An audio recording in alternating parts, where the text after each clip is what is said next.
Hey guys! Today I'm ranking the Jon Pertwee seasons of Doctor Who, from worst to best. And this is the same format that I did with the Tom Baker ranking. So if you've seen that, you'll know what this video is like. I'll be mentioning which stories that I would regard as classics from each season, and my favourite story from each season. And the definition of a classic is the highest honour that you can give a story, so it's very rare. In fact, the last time there was a classic was the end of the Capaldi era. So Jodie Whittaker had no classics, and the specials that were made last year weren't classic. So anyway, let's get on with the rankings. So in 5th place, I would put Season 8. And the reason for it being in last place is because, although I'm a big fan of Roger Delgado's Master, he's in every single story of this season. All 5 stories feature the Master. So the character was overused, but it's still a good season. All 5 of the Jon Pertwee seasons are good, but one had to be in last place, and I'd put this one in. So the season introduced the unit family. Joe Grant, Mike Yates, the Master, all introduced this season, along with the Doctor, the Brigadier and Benton. And this season I would class as having 2 classics. The first is Terror of the Autons, the first story of the season. This introduced the Autons and the Master and Joe Grant and Mike Yates. So it was very much an introduction story. But my favourite, and I'd class this as one of the classics, is The Demons. And this is a fan favourite. Roger Delgado is excellent in this story. Really good story and very atmospheric. It looks very much like a horror film at times. Yes, I see what you mean. Never mind, we'll soon fix him. Jenkins? Yeah. Shot for the wings there. 5 rounds rapid. In 4th place, I would put Season 9. And it was actually difficult to rank these last 2 seasons, 5 and 6, because they're both very close, but this season is just slightly better. And the reason for that's because of the 2 classics. The Sea Devils also has the Master in, but my favourite of that season's Dear the Daleks, especially if you watch the special edition. It's on the Blu-ray collection. It changes the Dalek voices to better voices, and it also uses different special effects, and it really enhances the story. However, the last 2 stories of this season let the side down a bit. The Mutants, which is overrated, and the Time Monster. Otherwise this would have been higher placed. So it's a shame. It's a very, very mixed season, this one. Good stories and bad stories. Unit HQ, Benton calling Unit HQ. We just can't hold them, sir. Eliminate all humans! Exterminate them! In 3rd place, I would put Season 11.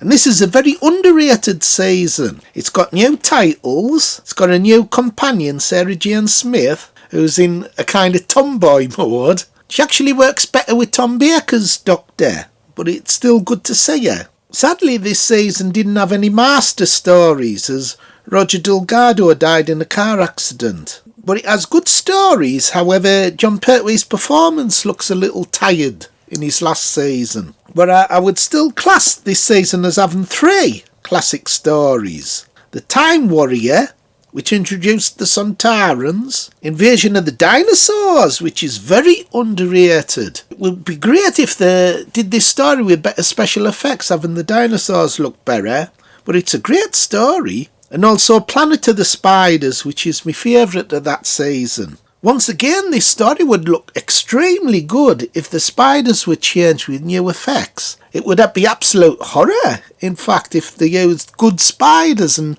better spider voices as well. The voices are terrible. So out of all the stories, this story is the one I'd most like to have a special edition of. This season also has a great story arc, with Mike Yates being a traitor and then turning good at the end.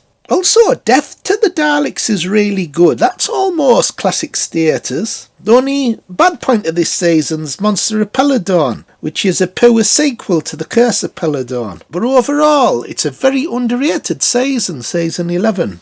Please, don't die.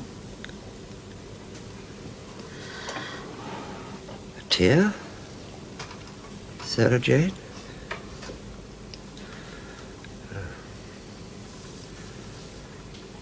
No, don't cry. While there's life,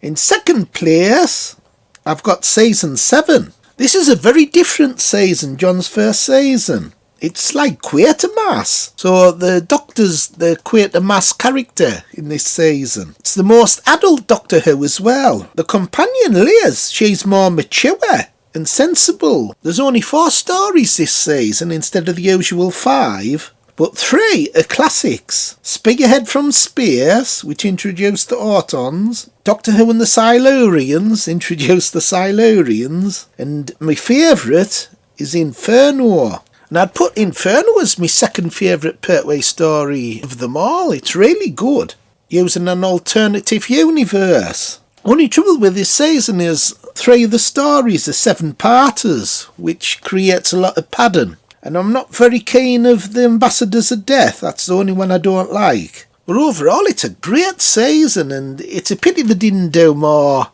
stories like this. Because after Inferno, the Pertwee era almost got a mini reboot with Terror of the Autons. You have very little time left. my dear young lady, we all have very little time left.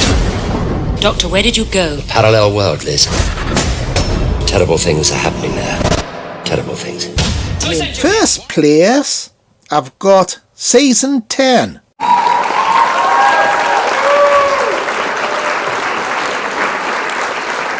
This is the first anniversary season. Easily my favourite of the Pertwee seasons. They're nearly all classics, but I'd class 3 as classic. You've got the 3 Doctors. It's great to see Troughton and Hartnell in this. Pity Hartnell wasn't in more. Carnival of Monsters, which is a really clever story. And of course, my all-time favourite Pertwee story, The Green Death. It's really touching when you see Joe Grant leave. And fans remember this with the Green Maggots. But it's a really well done story. Very good acting from the regulars. Pertwee's on top form. And the other 2 stories of that season are really good. Frontier in Space and Planet of the Daleks. And both laid into each other, so it's almost like a 12-parter. So overall, I think this is a top season, and it's in the same league as the Philip Hinchcliffe, Tom Baker seasons. Don't worry, Doctor. I'll look after it. Are you ready? You're all ready. There we are. Would you like a drink, Professor? Well, now, quiet, everyone. Quiet a moment. Now, well, here's to both. Yeah, here's to both. For he's a jolly good fellow. They are jolly. So Doctor Who in the 70s is a good blueprint of how Doctor Who should be made. Russell T Davies should take note of how good Doctor Who used to be and just concentrate on storytelling and stop going on about diversity all the time. So anyway, I hope you enjoyed the video. Like, subscribe and share. Bye everybody. Bye. Bye.